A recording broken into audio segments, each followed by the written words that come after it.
Every civilization was built off the back of a disposable workforce. But I can only make so many. Well, it's hard to believe that it has been 35 years since Blade Runner, the very influential and groundbreaking science fiction film from director Ridley Scott, hit our consciousness in 1982. And it has taken 35 years for a sequel to this film, which was probably never intended to be one of those franchise projects. Nevertheless, now a full-blown sequel from a new director, Denis Villeneuve. Denis Villeneuve is just one of the great directors of our time right now. He has done so many interesting movies, from the Oscar-nominated Enchantés, which was up for foreign language film from Canada a few years ago, to Prisoners, Sicario, and last year's multi-Oscar nominated Arrival, an alien story told in a very cerebral fashion, much the same slow-paced way as he's brought to Blade Runner 2049. There is an order to things. That's what we do here.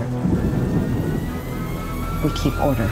This is Blade Runner set 30 years in the future from the original that we saw, that starred, of course, Harrison Ford as a grizzled Blade Runner, a detective on the prowl there. And Ford was just great in this movie, and he's back in this one as well in a supporting role. But this movie stars Ryan Gosling, and he is brooding throughout this movie in the best sense of his drive performance or other kinds of movies he's done. He plays K, a Blade Runner on the track of the old Nexus 8 replicants. They are going to be replaced by Nexus 9, which is a much friendlier, more modern model, much friendlier to deal with and be compliant to human beings, as envisioned by their owner, Wallace, played by Jared Leto. He is a blind man who is bringing Nexus 9 into the world here to make the world a place that he is more comfortable with. At any rate, Ryan Gosling, his character Kay, tracks down one near the beginning of the film,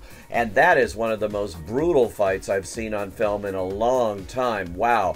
It's exciting stuff, but it is, you know, kind of close your eyes time for those who are a little weak-kneed. Dave Bautista plays this particular replicant who's found out. Nevertheless, when he's doing this, Kay discovers a secret, and that leads him on the trail of trying to track down Rick Deckard, Harrison Ford's character, who has basically disappeared after the events of the first film, and his whereabouts not known. Well, they will become known in this film, but I'm not allowed really to tell you what's going to happen. At the beginning of the small press screening I was at, a letter was read from Denis Villeneuve begging critics not to give any plot details of this movie, to let the audiences discover it the same way we, the critics, were going to discover it as well. Well, I have to say, this movie is so complex and complicated, I couldn't give the plot details of Blade Runner 2049, but maybe that's a good thing. I can only say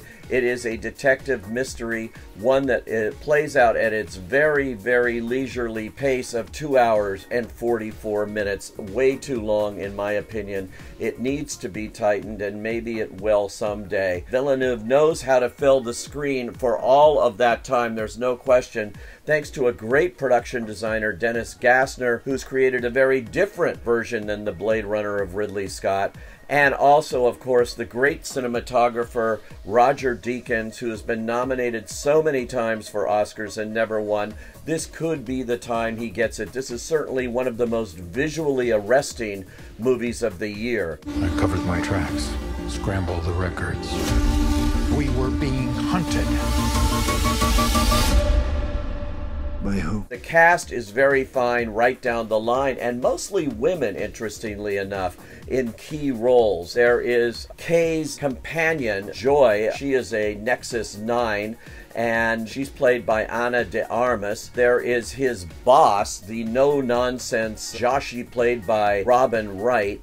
And there is Love, best of all, played by Sylvia Hikes. She works for Wallace, and she's one of the most interesting characters by far in this movie. I really enjoyed seeing all of them, all this female power spelled out in different ways in this Blade Runner version that you're about to experience. And experience is the word for this. This movie, as the original, always crossed the line, the little gray zone between what is human and what is not human, and to assess our future and the way it's going. And in a lot of ways, the original Blade Runner has proved very prescient, and this one I think will be too. Certainly has a lot of food for thought in it, and I have to say, thank God for Harrison Ford. When he comes on the screen, about an hour and a half into this movie, the whole thing, the whole tone changes, and he shows what a real movie star can do with a film. I don't want to spoil any of what he's done or where he's hiding out, except to say show business fans will be very pleased with this movie, surprisingly as well. At any rate, this is a movie that is tailor-made for fans who have been waiting 35 years for the next Blade Runner, and for them, I think it probably delivers exactly what they want, maybe just too much of it. For me, maybe I'm not the Blade Runner kind of guy, but I do recognize the need for this kind of a movie in the world, and it's a smart one, and to have a director like Denis Villeneuve in the saddle here is a real tribute to the originals, Ridley Scott, who was signed on as an executive producer here. They've all put it together. It's definitely worth checking out and discussing. Whether you like the results or not, it is definitely something I say go.